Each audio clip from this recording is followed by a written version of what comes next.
2026 সালে বাংলাদেশ থেকে মোট ৭৮,৫০০ জন হজ পালন করতে পারবেন। এরই মধ্যে অনেকে হজের জন্য বিভিন্ন এয়ারলাইন্সে করে তাদের গন্তব্যের উদ্দেশ্যে রওনা হয়েছেন। অনেকে পৌঁছেছেন মক্কায়। এবারের ব্যবস্থাপনার মধ্যে একটি ছোট অংশ সরকারি ব্যবস্থাপনা এবং বাকি সিংহভাগই বেসরকারি হজ এজেন্সির মাধ্যমে যাবেন। 2024 সালের তুলনায় 2026 সালে খরচ কিছুটা কমানোর প্রচেষ্টা রয়েছে, তবে প্যাকেজ অনুযায়ী খরচ ভিন্ন হয়। সাধারণ প্যাকেজ সর্বনিম্ন খরচ আনুমানিক 4,67,168 টাকা থেকে 5 লাখ টাকার মধ্যে ধরা হয়েছে। বেসরকারি প্যাকেজ বেসরকারি এজেন্সির মাধ্যমে ভালো মানের হোটেলে থাকলে খরচ 6 থেকে 8 লাখ বা তার বেশি হতে পারে।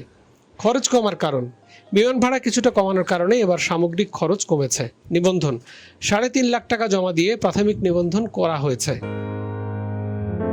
হজযাত্রীদের আরামদায়ক যাত্রা নিশ্চিত করতে বিমানবন্দরগুলোতে বিশেষ ব্যবস্থা নেওয়া হয়েছে।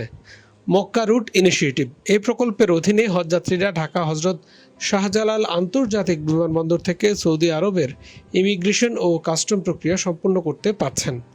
বিমানবন্দরের সুবিধা: বিমানবন্দরের সুবিধার ফলে জেদ্দা বিমানবন্দরে নেমে দীর্ঘক্ষণ লাইনে দাঁড়িয়ে থাকার ভোগান্তি কমেছে। সরাসরি বাসে করে হোটেলে যাওয়া যাচ্ছে। ডেডিকেটেড ফ্লাইট: বিমান Bangladesh airlines, Saudi airlines, flynas নির্ধারিত বিশেষ হজ ফ্লাইট পরিচালনা করছে। বাংলাদেশে এমন অনেক মানুষ রয়েছে যারা শেষ সম্বল এবং অনেক কিছু বিক্রি করে আল্লাহর ঘর তাওয়াফ করার জন্য হজের উদ্দেশ্যে ছুটে যান। তাদের হজ আল্লাহ কবুল করুন, আমিন।